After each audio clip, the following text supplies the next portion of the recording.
Hello दोस्तों, स्वागत है आपका एक नए इन्फॉर्मेटिव वीडियो में। इस वीडियो में मैं हिंदी और इंग्लिश दोनों वालों के लिए बच्चों के लिए लेके आया हूँ जो स्पेसिफिक सब्जेक्ट आने वाले हैं।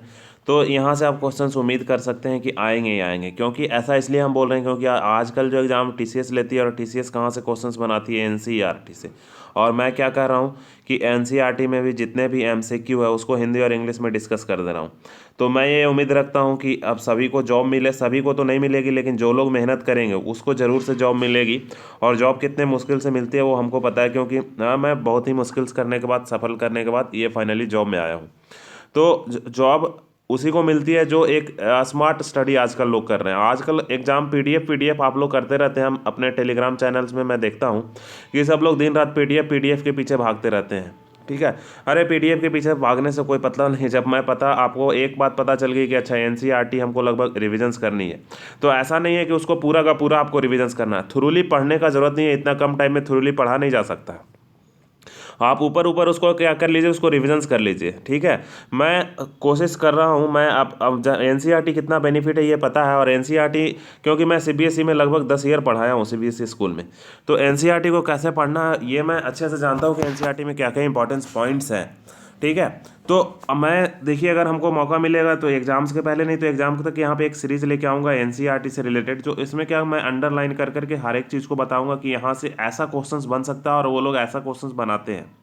ठीक है, तो आजकल सिलेक्शन इसलिए मुश्किल हो जा रहा है क्योंकि क्वेश्चंस का पैटर्न पूरा का पूरा बदल चुका है। इसलिए बदल चुका है ना कि पहले लूसेंट से क्वेश्चंस आते रहते थे, अब लूसेंट से क्वेश्चंस तो आते हैं, लेकिन उससे अलावा जो एक कंसेप्ट बेस्ड क्वेश्चंस आने लगा है ना, वो एनसीईआरटी से आने लगा है। अब एक बच्चा का, अब देखिए एक छोटा सा, हम ये अक्सर देखे हैं डाउट। देखिए टीचर क्या करता है ना, 100 क्वेश्चंस पढ़ाते हैं। 100 क्वेश्चंस में वो मान लो कि 98 क्वेश्चन सही पढ़ाएगा और 2 क्वेश्चंस कुछ गलत पढ़ा दिया या गलत बोल दिया। जैसे कि एक, मतलब ऐसा होते रहता है। मैं ये सब चीज़ डिस्कस नहीं करता हूँ, लेकिन हम एक अच्छे स्टूडेंट के लिए बता रहा हूँ। तो बच्चा क्या करेगा ना कि 2 क्वेश्चंस को पकड़ के बैठा रहेगा कि ये गलत पढ़ा दिया, ये गलत पढ़ा दिया, ये गलत पढ़ा दिया। अरे ये 98 क्वेश्चंस तो पढ़ाया उसने सही ना। 98 क्वेश्चंस में से अब प्रोबेबिलिटी तो देखो ना कि यही 2 क्वेश्चंस, अब एकदम से किस्मत खराब रहेंगे तभी तो ये 2 क्वेश्चंस आ जाएंगे। और जब वो गलत पढ़ाया आप उसको सही कर ले रहे हैं तो मतलब आपके पास अच्छा नॉलेज है, तो आप उसको सही से कर लो। तो आप उसके पीछे भागते रहते हैं। तो ऐसा नहीं कि कमेंट हम नीचे पढ़ते रहता हूँ, देखते हैं जो थोड़ा हम गलत बोल देते हैं या कुछ बोल देते हैं उसके पीछे आप लोग भागते रहते हैं। और वो कमेंट में लोग, दूसरे लोग डीमोटिवेट ना हो जाए, निगेटिविटी उनके मन में ना आ जाए, उसके लिए मैं उसको रिमूव कर देता हूँ। मैं उसको कुछ रिस्पॉन्स नहीं करता हूँ, लेकिन निगेटिविटी बच्चों को मन में ना आ जाए इसलिए मैं उसको रिमूव कर देता हूँ। ऐसा होते रहता, हम भी इंसान ही हैं, तो बहुत ज़्यादा परेशान होने का ज़रूरत नहीं है। अब आगे यहाँ पे हम आगे बात अगर करें तो यहाँ पे देखिए आज का हमारा पहला क्वेश्चंस हिंदी में मैं पहले समझाता हूँ। हिंदी जो बोलूँगा तो इंग्लिश समझ ही में आ जाएगा। देखिए क्वेश्चंस में ये पूछ रहा है कि ये जो 4 ऑप्शन है ना, 4 ऑप्शन में से कौन सा ऐसा ऑप्शन है जिससे पैरेलल रे को अगर हम गुजारें तो ये एक पॉइंट सोर्स बना दे, यानी कि इसको एक बिंदु पे मिला दे, या अब ये इसको पार करके मिला दे या इससे पहले मिला दे। तो ये किरण को पार कौन कर देगा? जो लेंस होगा वो किरण को जाने देगा और दर्पण होगा वो उसको परावर्तित कर देगा, यानी कि मिरर जो होगा। तो लेंस और मिरर, यानी कि एक लेंस का नाम बताना है, एक मिरर का नाम बताना है। तो लेंस दोस्तों आपको पता है, कनकेव लेंस में कन्वेक्स लेंस और मिरर में कनकेव। जो कनकेव मिरर होगा वो होगा। अब इसी में लोग भूल जाते हैं ना कि किसको कनकेव बोलेंगे, किसको कन्वेक्स बोलेंगे। देखिए हमारे पास जब हम बच्चों को पढ़ाते थे तो हमारे पास एक अच्छा आइडिया था। देखिए केव का मतलब गुफा। तो गुफा का मतलब अंदर धंसा हुआ जब परावर्तक सतह हो ना तो उसको कनकेव बोलेंगे। अवतल में भी देखिए अंदर धंसा हुआ है कि नहीं? तो जब परावर्तक सतह अंदर धंसा हुआ है तो उसको कनकेव बोलेंगे, केव। और जब उठा हुआ है तो उत्तल बोलेंगे। उत्तल का मतलब उठा हुआ या एपेक्स, है ना? तो उठा हुआ वाले को उत्तल, ठीक है, या कनकेव या कन्वेक्स। समझ में आया? तो लेंस में भी यही है, इसको कन्वेक्स लेंस बोलेंगे और इसको क्या बोलेंगे? कनकेव लेंस बोलेंगे। धंसा हुआ, उठा हुआ, इस तरह से आप याद रखते सकिए। फर्दर आगे अगर हम बात करें तो 2 नंबर में एक न्यूमेरिकल्स क्वेश्चंस है। तो न्यूमेरिकल क्वेश्चंस भी बड़ा आसान होता है, इसमें कुछ है नहीं। तो देखिए यहाँ पे आप हमारी बातों को समझिए कि कैसे आपको समझना है। तो देखिए एक पॉइंट याद रखना है कि ये जो आप ज्यामिति पढ़ते हैं तो इस तरफ प्लस मेजर करते हैं, इस तरफ माइनस मेजर करते हैं, इस तरफ प्लस मेजर करते हैं, इस तरफ माइनस मेजर करते हैं। तो यहाँ पे भी मिरर में भी वही होती है कि मिरर में भी इस तरफ प्लस माइनस इस तरह से मेजर करते हैं। तो न्यूमेरिकल में हम छोटा सा एक आइडिया दे देते हैं, आंसर इसका बता देते हैं फाइनली, ये चलो सोल्व भी कर देते हैं। तो देखो क्वेश्चन में कह रहा है कि 10 मीटर लंबा जो है कि एक 10 mm लॉन्ग पिन को जो है वर्टिकली दर्पण के सामने रखा गया, वो भी केव वाले दर्पण मतलब कनकेव। तो एक कनकेव दर्पण है, इसके 10 mm का यहाँ पे एक ऑब्जेक्ट रखा गया है, ठीक है। अब 30 सेंटीमीटर इमेज जो है 30 सेंटीमीटर आगे बन रहा है, तो इमेज कहीं इधर बन रहा है, तो भी क्या होगा, माइनस होगा। माइनस 30 सेंटीमीटर का भी है हमारे पास। अब कह रहा है कि इसका 5 mm लंबा इमेज कहीं नीचे बनेगा, तो माइनस 5 mm होगा। तो कह रहा है फोकस बताओ कि क्या होगा दोस्तों, ठीक है।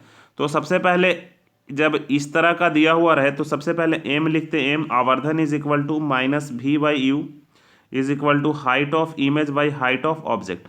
अब देखिए ये वाला पॉइंट दिया हुआ, भी दिया हुआ है, यू तो नहीं दिया हुआ है, ये दिया हुआ है, मतलब ये चारों को हमको एक साथ इक्वेशन में लेना पड़ेगा, तभी तो हम यहाँ से कोई डेटा निकालेंगे। तो माइनस और एक माइनस 30 हमारे पास पहले से है, भी बाई यू हमको नहीं पता है, is equal to height of image क्या है 5 नहीं -5/10।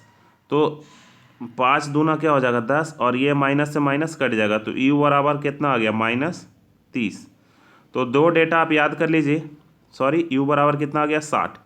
एक -60 याद कर लीजिए दोस्तों, और एक आपको -30 याद कर लीजिए। भी और यू पता चल गया तो हम लोग एफ निकालेंगे। तो देखिए हमको फार्मूला पता है 1/v, सबको पता होगा, plus 1/u is equal to 1/f। ये दर्पण यानी मिरर में ये फार्मूला होता है। तो v का फार्मूला 1/-30 रहेगा, u का formula -60 is equal to 1/f। LCM लीजिएगा तो कितना हो जाएगा दोस्तों 60, this one is -2, this one will be -1 is equal to 1/f। तो यहाँ से ये -3 हो जाएगा, तो 3 से कितना बार में कट जाएगा 20 बार में। तो फोकस कितना हो जाएगा -20 के बराबर हो जाएगा। और इस तरह का अगर न्यूमेरिकल्स आता है तो आप आराम से सोल्व करके ले जा सकते हैं। तो ये दोस्तों -20 आपको पता चल गया होगा। अब मैं पूरे मन से पढ़ा रहा हूँ क्योंकि हमारे साथ बहुत से लोग जुड़ गए हैं। पहले मैं स्टार्ट किया था तो मैं सोचा था चलो कुछ लोगों को मदद कर देते हैं, लेकिन हमने देखा कि हमारे चैनल्स पे लोग क्या हो रहा है, जुड़ते जा रहे हैं। तो बहुत से लोग जुड़ गए हैं, तो हम सोच रहे हैं कि अब और अच्छा कंटेंट पढ़ाया जाए ताकि बच्चों को कोई कन्फ्यूजन्स ही ना रहे, बच्चों को क्या हो कोई कन्फ्यूजन्स ना रहे। तो दिस वन में ये क्वेश्चन जो कह रहा है, सारा का सारा जो एनसीईआरटी क्वेश्चंस होता है ना, वो प्रैक्टिकल बेस ही लगभग होता है, वो उसमें आपको सोचने के लिए मजबूर कर देगा। और यही सब क्वेश्चंस आपके एग्जाम में आएंगे, ऐसा उम्मीद आप भी कर रहे हैं और हम भी कर रहे हैं, और ऐसा आए ही ताकि मैक्सिमम लोगों का यहाँ से सिलेक्शन हो। अब देखिए यहाँ पे दोस्तों ये क्वेश्चंस में कह रहा है कि विच of the following condition of a concave mirror, concave mirror की बात कर रहा है, form an image larger then actual object, यानी कि जो ऑब्जेक्ट जितना बड़ा हम रखें उससे बड़ा हमको इमेज मिले, ठीक है। किस स्थिति में अवतल दर्पण का बीम से बड़ा वास्तविक प्रतिबिंब बन सकता है। तो दो चीज़ यहाँ पे हमको दिखा, क्या क्या दिखा, पहला कि हमको तो बड़ा भी मिलना चाहिए और एक्चुअल भी मिलना चाहिए। एक्चुअल से हमको एक बात पता चला कि अवतल दर्पण में जो इमेज बनेगा वो दर्पण से इधर ही बनना चाहिए, जो पीछे बन जाता है वो तो काल्पनिक हो जाता है। और एक ही केस वो होता है जब फोकस और इसके बीच रखते हैं। अब देखिए एक बहुत ही इंपॉर्टेंट कंसेप्ट आपको हम बताते हैं, वो आप एक बार रट्टा लगा लीजिएगा तो एग्ज़ाम में कभी कोई दिक्कत नहीं होगा आपका। तो ये देखिए समझिए, ये है मिरर जिसको बोलते हैं अवतल दर्पण। अब अवतल दर्पण जानते हैं कि एक सर्कल से लिया जाता है, तो सर्कल का एक सेंटर होता है जिसको सी बोलते हैं, और यहाँ से यहाँ तक की दूरी को क्या बोलते हैं दोस्तों, आर बोलते हैं, जिसको वक्रता त्रिज्या बोलते हैं। इसकी छोटे दूरी को फोकस बोलते हैं। जैसा कि आपको पता है, बहुत बच्चों को ये बात पता होगा तो उसको ये बोरिंग लग रहा होगा तो आप वो स्किप कर सकते हैं, लेकिन मैं एक अपना कंसेप्ट जो बता रहा हूँ वो देखिए। और यहाँ पे इनफाइनाइट होता है। अब हम ऑब्जेक्ट कितने तरफ रख सकते हैं, तो इनफाइनाइट पे पहला, दूसरा इनफाइनाइट और सी के बीच, तीसरा हम सी पे ही रख सकते हैं, चौथा हम दोनों के बीच में रख सकते हैं, यानी कि एक यहाँ पे भी रखा जा सकता है, एक यहाँ पे, और पांचवा फोकस पे रख सकते हैं, और छठा हम यहाँ पे रख सकते हैं। तो छठा केस तो स्पेशल केस है, जब फोकस और पोल के बीच में रख देते हैं तो ये इमेज कहाँ बन जाता है, पीछे बन जाता है। और जब पीछे बनेगा तो हम हाथ ऐसे डाल के थोड़ी ना देख लेंगे, डाल के तो देख नहीं लेंगे, इसलिए इसको क्या बोलते हैं, वर्चुअल, ठीक है। और ये कैसा होता है, लार्ज, क्या होता है, वर्चुअल लार्ज बड़ा होता है दर्पण के पीछे। कोई कन्फ्यूजन है तो बोलिए। तो पहला पॉइंट क्लियर हो गया। तो पहला इन्वर्टेड, तो ये इरेक्ट होता है मतलब सीधा होता है, ये इसको इंग्लिश में इरेक्ट बोलते हैं मतलब सीधा। ये अलग सा केस हो गया यहाँ से यहाँ तक वाला। तो आपके पास टोटल कितना केस बचा, 5। टोटल कितना, छठा को अगर हम छोड़ दें तो हमारे पास कितना बचा दोस्तों, 5। ये फोकस से पोल तक वाले का अलग कंसेप्ट है, इसको छोड़ देते हैं। अब यहाँ पे समझिए, जब ऑब्जेक्ट 1 पे होगा तो इधर 5 पे बनेगा। और सूरज क्या होता है, बहुत बड़ा, इन्फिनाइट का मतलब हम लोग सन मान लेते हैं। तो यहाँ पे इमेज कैसा बनता है, बहुत छोटा, पॉइंट सोर्स जैसा बनता है ना। स्टूमेंट बॉक्स में एक आता होगा ना माइक्रोस्कोप, उसको ऐसे रखते हैं तो धूप से कागज जलाए होंगे ना, तो सन उस पर लाइट पड़ता है तो धूप को जला देता है, यानी कि एक छोटा सा बिंदी बना देता है। तो जब ये ऐसा समझिएगा कि इधर पहला तो यहाँ पे भी पहला, और क्या बहुत छोटा। अगर इधर इधर से इधर एक बढ़ेंगे तो हम ये, अरे यार ये हाथ हमारा टच हो गया कहीं, इधर से इधर हम एक बढ़ेंगे तो इधर से इधर भी हम एक बढ़ जाएंगे। तो दूसरा का बोलेंगे, जब इन्फिनाइट और सी के बीच में रखेंगे तो सी और एफ से बनेगा। कोई दिक्कत है तो बोलो। दूसरा कंसेप्ट हम और आपको बता देते हैं, जब कभी भी आपके एग्जाम में कौन क्वेश्चन आए तो इन्फिनाइट को बस एफ से बदल दीजिएगा, आपका आंसर हो जाएगा। देखिए पहला क्वेश्चन ऐसा रहेगा कि इन्फिनाइट पे कोई ऑब्जेक्ट को रखेंगे तो इमेज कहाँ बनेगा, फोकस पे। इन्फिनाइट को एफ पे बदल दिए। जब इन्फिनाइट और सी के बीच रखेंगे तो सी और एफ के बीच बनेगा, बन रहा है कि नहीं। जब सी पे रखेंगे तो इसमें इन्फिनाइट है ही नहीं, तो कहाँ पे बनेगा, सी ही बनेगा। तो यहाँ एक नंबर पे बहुत छोटा, यहाँ पे बराबर, सॉरी बड़ा, सॉरी बहुत छोटा, यहाँ पे छोटा, यहाँ पे बराबर। फिर जब 4 जाएंगे तो इधर एक पॉइंट और कूदक जाएंगे। तो इन्फिनाइट और सी के बीच, यानी कि सी और एफ के बीच पूछेगा तो आपको बोलना है सी और इन्फिनाइट के बीच।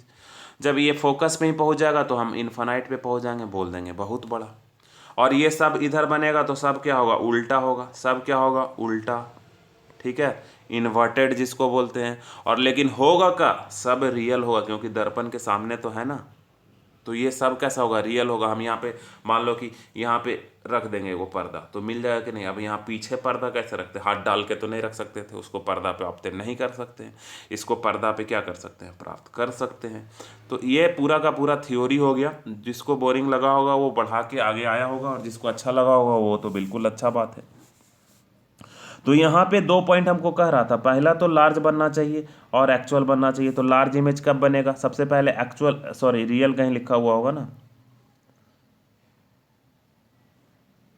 वास्तविक, तो इसमें ईयर कहीं रियल होगा, इंग्लिश में एक्चुअल इमेज। हाँ, actual image then the actual image.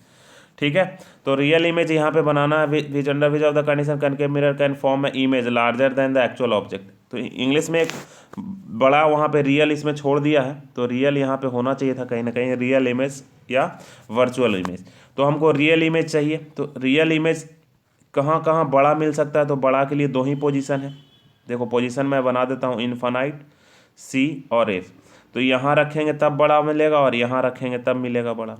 ठीक है, या तो फोकस पे, नहीं तो सी और एफ के बीच में। तो ये वाला ऑप्शन देख लो कहाँ है दोस्तों, कौन वाले में है, तो सी में है। When the object is place between focus and centre of curvature, तो सी हमारा सही है। अब ये गलत कैसे हुआ, इसको देख लेते हैं। When the object is kept equal to the distance of, equal to the radius of curvature, तो इसमें तो इक्वल बन जाएगा। इसमें क्या कर रहा है, less than the focal length, तो फोकल लेंथ से कम रखेंगे तो पीछे बन जाएगा जाके, तो ये भी गलत हो गया। When the object is kept distance greater than its radius, तो जब इधर रखेंगे तो छोटा बन जाएगा, तो ये भी गलत हो गया। तो दोनों इसमें सही कौन सा है, तीसरा। तो ये आप क्वेश्चंस करके ले जाइएगा, बहुत अच्छे से हम समझा दिए यहाँ पे। अब देखिए यहाँ पे एक फार्मूला आ गया है ना, तो यहाँ पे आप समझिएगा ध्यान से हमारी बातों को। इस तरह से होता है, इसको मान लो कि रिफ्रैक्टिव इंडेक्स म्यू1 बोलते हैं, 9th में पढ़ना स्नेल्स लॉ, और इस नहीं 10th में इसको म्यू2 बोलते हैं।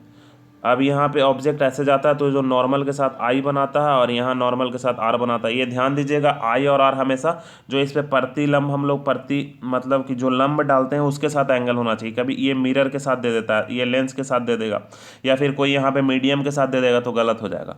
जो ये नॉर्मल के साथ एंगल, तो हम लोग को बस फार्मूला क्या होता है, sine i by sine r is equal to mu two by mu one. मतलब साइन आई के साथ तिरछा में लिखना है उसका रिफ्रैक्टिव इंडेक्स। ये ध्यान रखना है, ठीक है। तिरछा में उसका रिफ्रैक्टिव इंडेक्स लिखना है, ठीक है। तो अब ये क्वेश्चंस देखिए, क्वेश्चंस पूछ क्या रहा है। क्वेश्चंस में यहाँ देखिए 4 नंबर में कह रहा है कि हिंदी में भी निम्नलिखित में से किस स्थिति में, ये फिगर दोनों में सेम ही होगा, ठीक है। कह रहा है कि अब सॉरी चौथा निकाल लेता हूँ मैं यहाँ पे। ए और बी में गमन कर रहा है, यानी कि कोई पदार्थ जो है ए से बी में आ रहा है, तो ए मीडियम कहाँ नीचे से ऊपर जा रहा है, ठीक है। तो बता रहा है कि मध्य में ए के सापेक्ष बी का अपवर्तनांक क्या होगा, ए के सापेक्ष बी का अपवर्तनांक क्या होगा, ये आपको निकालना है, ठीक है। तो यानी कि ए के सापेक्ष बी का अपवर्तनांक निकालना है, ए के सापेक्ष बी का, ठीक है। Medium B with relative to E, यानी कि बी बाई ए आपको निकालना है। तो बी बाई ए देखिए, तो फिगर में एक में आप दिखा देता हूँ, क्वेश्चन तो समझ ही गए होंगे। तो यहाँ पे आपको बताना है रिलेटिव इंडेक्स, जो रिफ्रैक्टिव इंडेक्स निकालना है बी का अपवर्तन, ठीक है, मध्य ए के सापेक्ष बी का निकालना है। किसके सापेक्ष निकालना है, ए के सापेक्ष निकालना है। तो ए देखिए हम लोग पढ़े ना, sine i by sine r is equal to mu two by mu one. तो जो एंगल था उसका तिरछा में लिखा हुआ था, है कि नहीं। तो बी के तिरछे में नीचे और ये इधर ए का, तो ए कहाँ पे मीडियम है, ये तो ए में कौन सा एंगल बन रहा है, साइन 60 डिग्री बन रहा है ना। तो ऊपर में क्या होगा, साइन 60 डिग्री,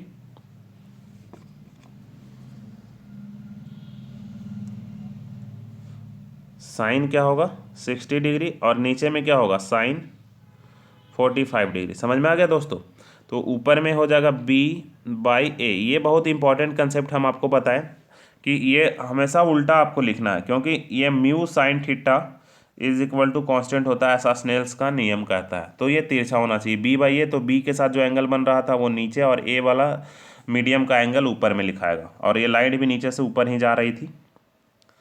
तो ए एंगल यहाँ पे, तो साइन 60 डिग्री का मतलब √3/2, और इसका मतलब 45 का मतलब 1/√2। जब इसको आप सोल्व कीजिएगा, हर का परिमेयकरण वगैरह कीजिएगा, तो √3/√2 इसका आंसर आ जाएगा। तो √3/√2 किस में दिया हुआ है, ए नंबर में दिया हुआ है।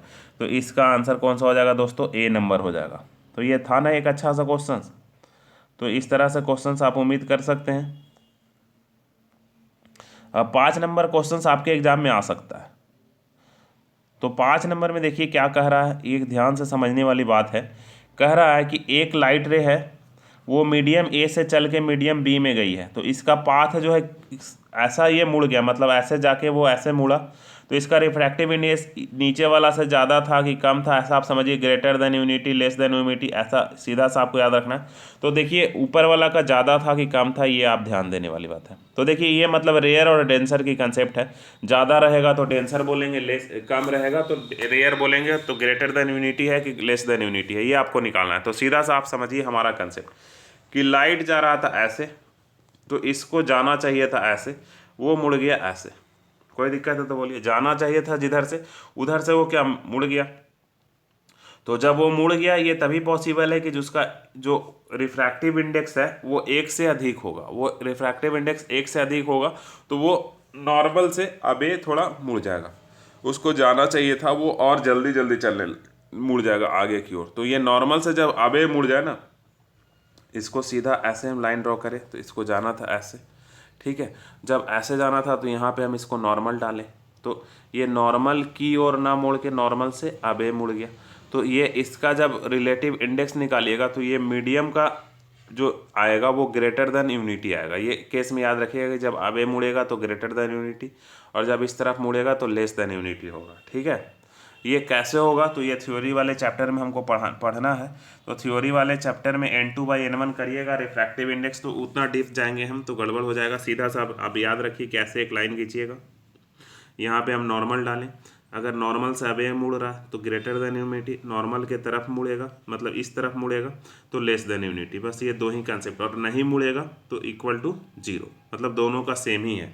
यूनिटी बाय मिस्टेक बोल दिए, मतलब इधर भी पानी इधर भी पानी, तो वो सीधा चल जाएगा। 6 नंबर में बात करें हम, तो 6 नंबर भी बहुत अच्छा क्वेश्चन है। ये एग्जाम में एकदम से आने वाला क्वेश्चन है, ध्यान से इसको देखिएगा। तो देखिए क्या कह रहा है यहाँ पे आप ध्यान से हमारे दोस्त समझिए कि कैसे इसमें आंसर हम लोग निकालेंगे। सॉरी। तो देखिए 6 में कह रहा है कि ये दो पैरेलल बीम इसके अंदर जा रहा है और इससे पैरेलल ऐसे निकल जा रहा है, ठीक है। तो कह रहा है कि यहाँ पे क्या रखा हुआ है, रेक्टेंगुलर ग्लास स्लैब रखा हुआ है कि कन्वेक्स लेंस रखा हुआ है कि कनकेव लेंस रखा हुआ है कि प्रिज्म रखा हुआ है, जिससे लाइट ये पैरेलल ही निकल जा रहा है। तो सबका यहाँ पे समझ में आया कि यानी कि ए और बी से आपतित होकर सी और सी से बाहर निकलती है, तो बॉक्स के भीतर क्या हो सकता है आपको बताना है।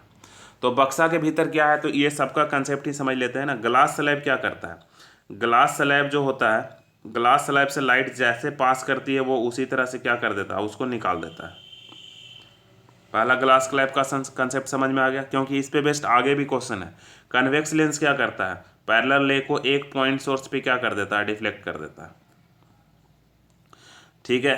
कनकेव लेंस क्या करता है, कनकेव लेंस ये डाइवर्ज कर देता है, कन्वर्जेंस, ठीक है, एक बिंदु से वो चारों तरफ फैला देता है। प्रिज्म क्या करता है, प्रिज्म क्या करता है आपको पता ही होगा दोस्तों, बताओ। तो प्रिज्म जो है वो कोई भी लाइट रेज अगर जाते रहती है तो उसको 7 रंग में तोड़ देता है। याद है आपको, विवगियोर करके VIVGYO और आपको याद रखना है, ठीक है। तो इस केस में क्या है, पैरेलल लाइट गया और पैरेलल ही बाहर आ गया। तो पैरेलल लाइट गया, पैरेलल ही बाहर आ गया, तो क्या हो जाएगा, रेक्टेंगुलर ग्लास स्लैब हो जाएगा। कांच की आयताकार स्लैब इस केस में हो सकती है आपको, ठीक है। कांच की आयताकार ग्लास स्लैब इसमें है, समझ में आया। फर्दर आगे की अगर हम बात करें 7वां नंबर की,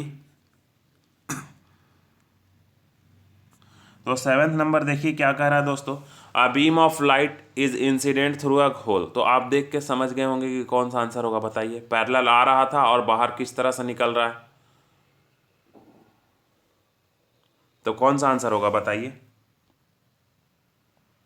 तो 7th का आंसर हम उम्मीद करते हैं इतना देर में आप सोच लिए होंगे।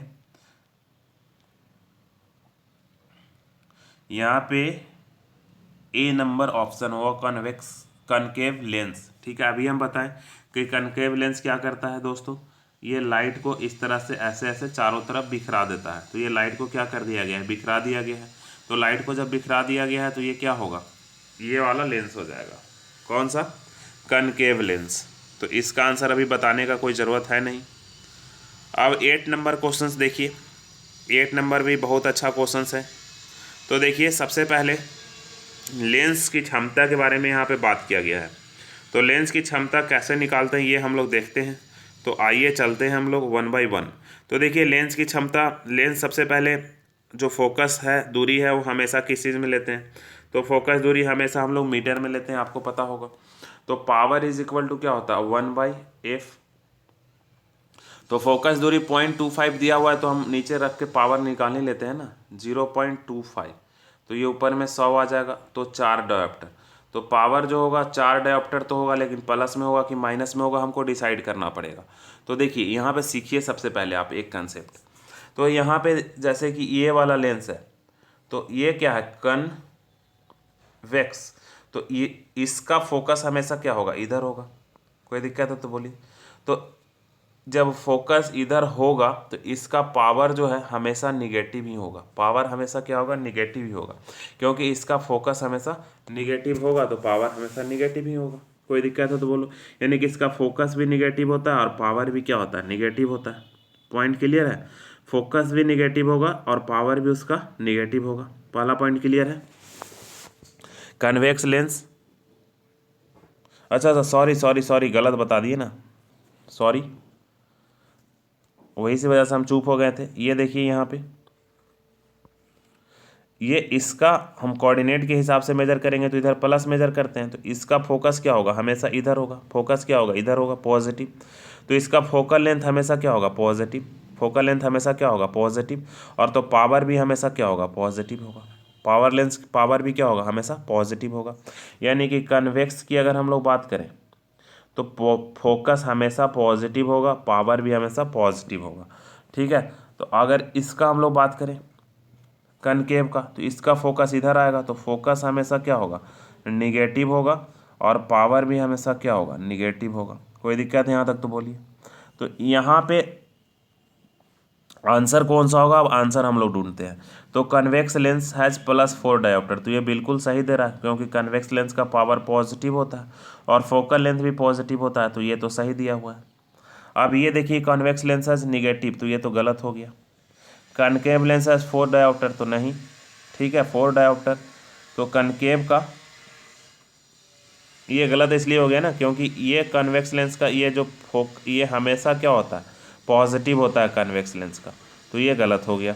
अब यहाँ पे हम लोग बात करें कि कनकेव, तो कनकेव का भी हम लोग देखें कि फोकस हमेशा इधर होगा, तो पावर फोकस भी क्या होता है निगेटिव, और पावर भी क्या होता है निगेटिव, तो ये फोकस इसमें पावर पॉजिटिव दिया हुआ है और फोकस भी पॉजिटिव दिया हुआ है, तो ये गलत हो गया।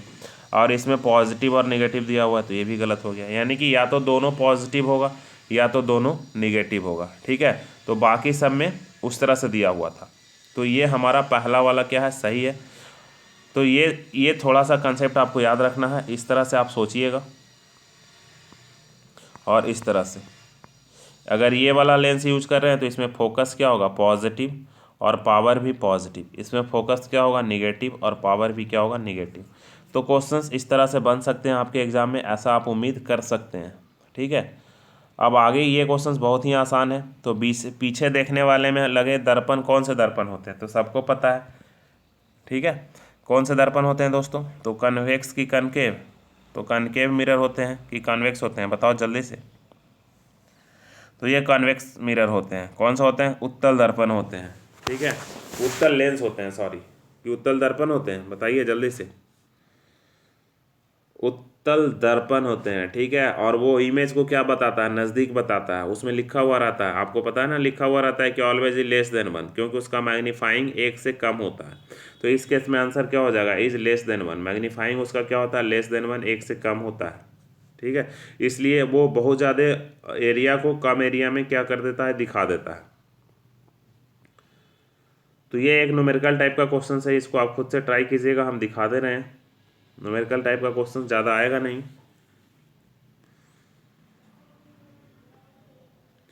10 के बाद हम लोग 11 पे चलते हैं। तो 11 में देखिए क्या कह रहा है, क्वेश्चन समझिए। कह रहा है full length of image of distance can be find seen by using. कह रहा है कि एक फुल लेंथ ऑब्जेक्ट को क्या कह रहा है, आपको देखना है, तो कैसे आप देख पाइएगा। तो देखिए फुल लेंथ ऑब्जेक्ट को यानी कि आपको देखने के लिए क्या करना पड़ेगा दोस्तों, कि यहाँ पे बात कर रहा है कि सबसे पहले, इसके पहले ही हम लोग बात किए ना कि जो कोई भी बड़ा बड़ा एरिया को अगर आपको देखना होता है तो आप बड़ा एरिया को देखने के लिए क्या करते हैं, कॉनकेव मिरर तो यूज़ नहीं करेंगे, कॉन्वेक्स मिरर यूज़ करेंगे। तो यहाँ पे कॉन्वेक्स मिरर आंसर में दिया हुआ ऑलरेडी, तो इसमें बहुत ज़्यादा समझने के लिए है नहीं, केवल उत्तल दर्पण से ही हम लोग क्या कर सकते हैं, बहुत बड़ा दृश्य को देख सकते हैं जिसमें पूरा लंबाई दिख जाए, ठीक है।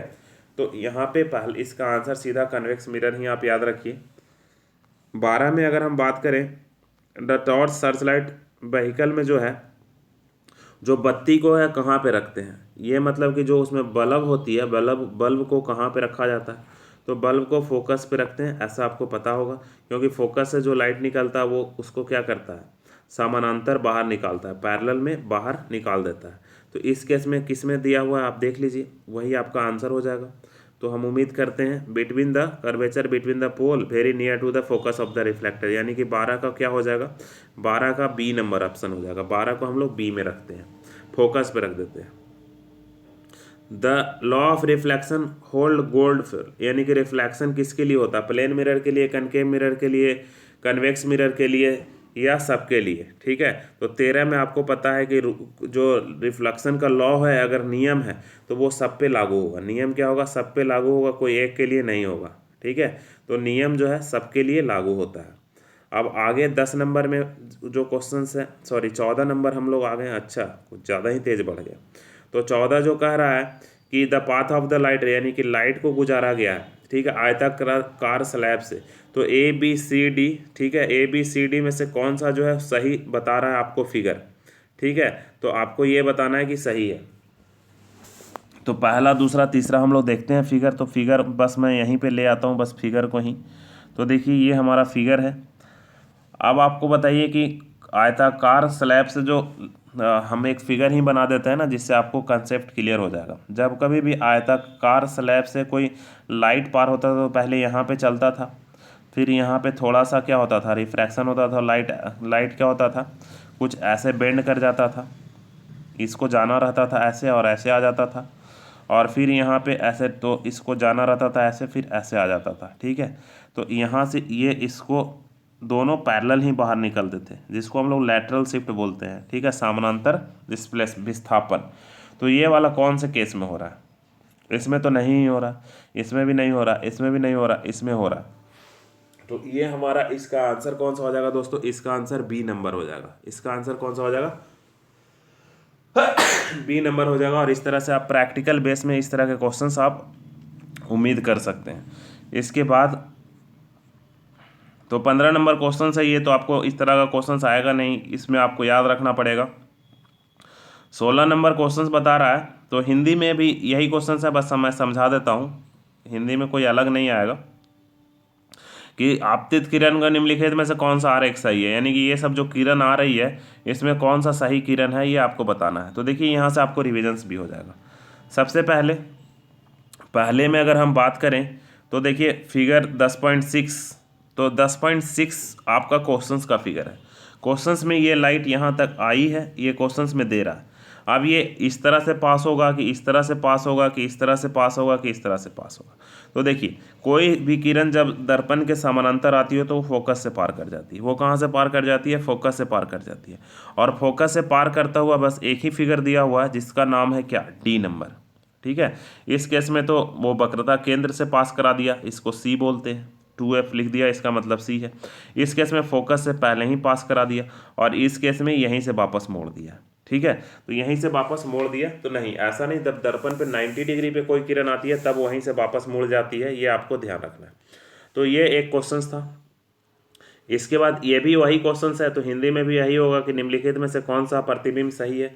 तो ये क्वेश्चंस का फिगर है कि ये दर्पण पे ये लेंस पे कोई एक किरण ये फोकस से इन करी है, तो ये समानांतर बाहर निकलेगी। तो समानांतर किस में निकल रही है? फिगर नंबर ए में निकल रही है। तो इसका आंसर कौन सा हो जाएगा? ए। और ये सब में सारा उल्टा पुल्टा निकल रही है। तो ये इस तरह से प्रैक्टिकल बेस्ड क्वेश्चंस आप कुछ एग्जाम में उम्मीद कर सकते हैं। अब ये एक बहुत अच्छा सा क्वेश्चन है, ये भी क्वेश्चन आप एग्जाम में उम्मीद कर सकते हैं। तो देखिए क्वेश्चन क्या कह रहा है, पढ़िए। कह रहा है कि एक बच्चा जो है वो कोई अपना जादूघर में गया था और वो उस तरह से देखता है कुछ। तो जादूघर वाला यहाँ हिंदी में भी क्वेश्चंस निकाल देते हैं ताकि हिंदी वाले बच्चों को समझ में आ जाए। कोई बच्चा किसी जादुई दर्पण के सामने क्या होता है? खड़ा होता है। तो खड़ा होने के बाद वो देखता है कि उसका सिर बड़ा दिख रहा है, उसके बाद उसका शरीर का मध्य भाग उसके साइज का दिख रहा है, समान दिख रहा है। ठीक है, और सेम साइज है, और उसका लेग छोटा दिख रहा है। तो बड़ा दिखने के लिए कनकेव मिरर होना चाहिए। तो कनकेव किस में है? सी नंबर में ही बस तो दिख रहा है। तो एक ही ऑप्शन से तो आंसर पता चल गया। उसके बाद छोटा बराबर देखने के लिए प्लेन होना चाहिए, और छोटा देखने के लिए कॉन्वेक्स होना चाहिए। तो ये कौन सा दर्पण है दोस्तों? सी में अवतल, समतल और उत्तल, ये सबसे नीचे में आपको दिख रहा होगा। तो ये 18 का आंसर कौन सा हो जाएगा बच्चों? सी हो जाएगा मेरे दोस्तों। ठीक है, अब 19 पे हम लोग अगर बात करें तो 19 भी देखिए उसी तरह का क्वेश्चन है। कह रहा है विच ऑफ द फॉलोइंग, ठीक है, विच of the following image of an object place at infinity will be dismissed at a point size. यानी कह रहा है कि इन्फिनाइट पे हम कोई भी ऑब्जेक्ट को रख दें तो कौन उसको डिसमिस्ड कर देगा। तो हमको पता है कि कोई भी हो, या कनकेव मिरर हो, या कन्वेक्स मिरर हो, या फिर कोई लेंस हो, कन्वेक्स लेंस हो, कोई भी तीनों में से कोई भी होगा तो ये क्या करेगा, या चारों में से कोई भी होगा तो ये सब इनफाइनाइट वाले को क्या करते हैं? पॉइंट सोर्स में ही बदल देते हैं। तो इसका आंसर चारों हो जाएगा। ठीक है, अवतल दर्पण, उत्तल दर्पण, अवतल लेंस और उत्तल लेंस, ये चारों जो है इनफाइनाइट पे कोई ऑब्जेक्ट है उसको पॉइंट सोर्स में ही बदल देते हैं, एक छोटा सा बिंदु वाले सोर्स में बदल देते हैं। तो 19 का आंसर इतना हो जाएगा। और ये दोस्तों था। इसके बाद कंटिन्यू में वीडियो आगे भी आपको आज 3 4 5 वीडियो रात तक मिलेंगे, तो वो आप देखते रहिए और फिर समझ के आंसर हमको बताइएगा। तो इस वीडियो में इतना ही दोस्तों, फिर मिलते हैं हम आपको नेक्स्ट वीडियो में। तब तक के लिए धन्यवाद।